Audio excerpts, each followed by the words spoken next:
مرة تانية يتقابلوا مع بعض، والأهلي بيفوز على الهلال 3-2، ولكن هذه المرة كانت في كأس الملك. نبدأ الحلقة.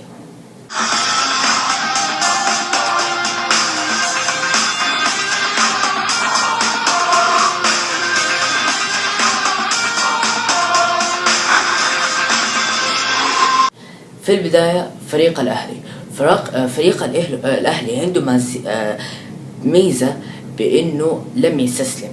يعني لو كان خسران 1-0 يقدر يرجع لأجواء المباراة. هذا ما يميز فريق الأهلي، حتى لو كان عنده نقص من اللاعبين أو كان عنده أي نقص في الفريق. هذا ما يميز فريق الأهلي بأنه يرجع لأجواء المباراة وممكن يسجل هدف الفوز. هذا ما يميز فريق الأهلي، وما تلاقي هذه الخاصية، خاصية عدم يعني زي ما نقول ما ييأس من المباراة، ما يستسلم. هذه ما تلاقيها في جميع الفرق، هذه تلاقيها في فرق معينة، فرق عندها الهجوم اللي يخلص المباراة مثل السومة وسلمان المؤشر. هذول اللعيبة عندهم الخاصية بأنهم ما ييأسوا، ما يستسلموا. يعني هذا ما يميز فريق الأهلي. كان في المباراة جدا ممتاز بأنه يرجع لأجواء المباراة ويسجل هدف الفوز.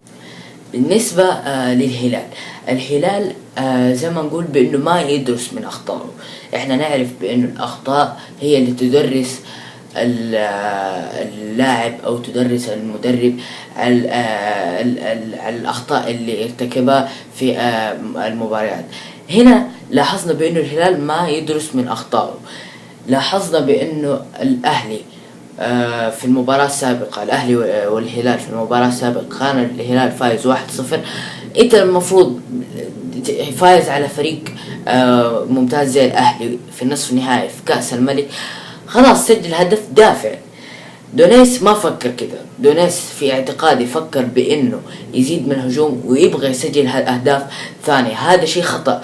انت ممكن تسوي هذه الطريقة أمام فريق زي ما نقول ضعيف، او فريق ما يعني فريق ضعيف، فانت بتلعب امام الاهلي وتبى تسجل اهداف. هذا شيء جدا خاطئ في النصف النهائي. فالمفروض في رأيي بأنه دونيس بعد ما سجل الهدف الأول سعود كريري يرجع يدافع وكمان يزيد من الدفاع. هذا شيء سلبي جدا بأنه الهلال لم يدرس من أخطائه. بالنسبة للتبديلات التي أجرت في المباراة، نبدأ بالأهلي. الأهلي بدأ التبديلات طبعا في مهند عسيري، هو التبديل الأول، وكان تبديل موفق بالنسبة لجروس بأنه ينزل مهاجم عشان يزيد الخطورة بالنسبة للأهلي وفريق الخسران. فزي ما قلت بأنه هذه خاصية لا تجدها في جميع الفرق، بأنه الفريق يرجع طبعا أجواء المباراة. التبديل الثاني إسلام سراج اللي كان طبعا جناح أيمن، وبرضه زاد وقدم عطاءات في جناح الأيمن. ومحمد أمان بعد طبعا هذا التبديل كان في نهاية المباراة يبي يأمن على النتيجة بالنسبة للأهلي. هذه طبعا تبديلات الأهلي التي أجرت في المباراة. بالنسبة للتبديلات التي أجرت لفريق الهلال، خلينا نبدأ حبة حبة. التبديل الأول اللي هو كان من نواف التبديل الأول اللي كان هو نواف العابد دخل وقدم عطايات كبيرة، وهذا كان تبديل موفق بالنسبة لي. لكن أيضا في نفس الوقت لم يستغل الكرات اللي تجيله بالشكل الصحيح. هو صحيح ضيع، لكن لم يستغل الكرة اللي ضيعها بالشكل الصحيح. التبديل الثاني والأهم اللي كان هو محمد البريك. لما دخل محمد البريك فأكيد دونيس فكر بأنه يزيد من خطورة الهجوم عن طريق ياسر الشهراني، بأنه يديه الحرية وما يرجع يساند الدفاع عند الهجمات المرتدة بالنسبة للظهير الأيمن. فدخل محمد البريك يصير ياسر الشهراني يلعب في الهجوم ويشكل خطورة. التبديل الثالث اللي هو أنا مستغرب منه، فريق خسران وفي كأس الملك وفي النصف النهائي والاهلي، وبرضه تدخل محمد الشلهوب. هو ممكن تدخل محمد الشلهوب، لكن هذا متى؟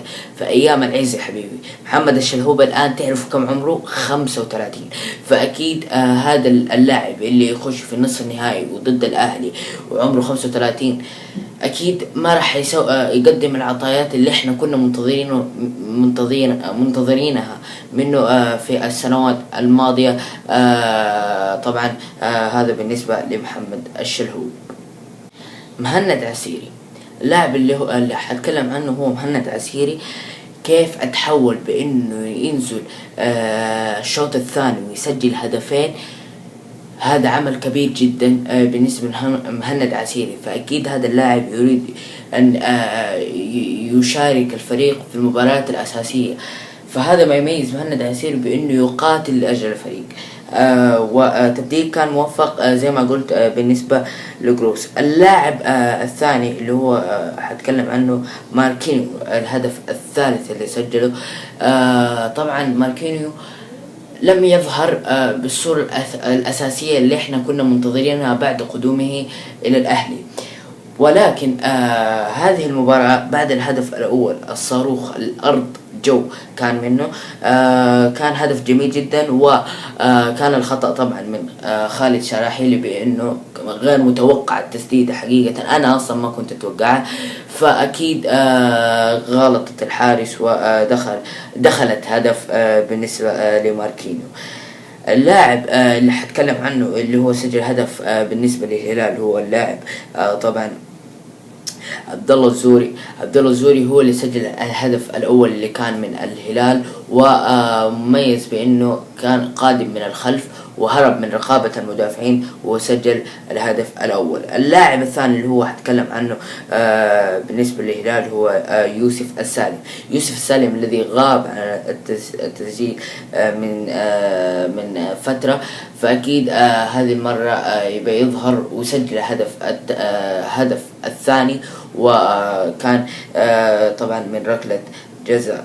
طبعا هذا كان من لدينا. طبعا اللي حابب يتواصل معايا موجود الانستغرام وسناب شات في نهاية المقطع. وطبعا اكيد لا تنسوا لايك وسبسكرايب. كان معكم اخوكم محمد، والسلام.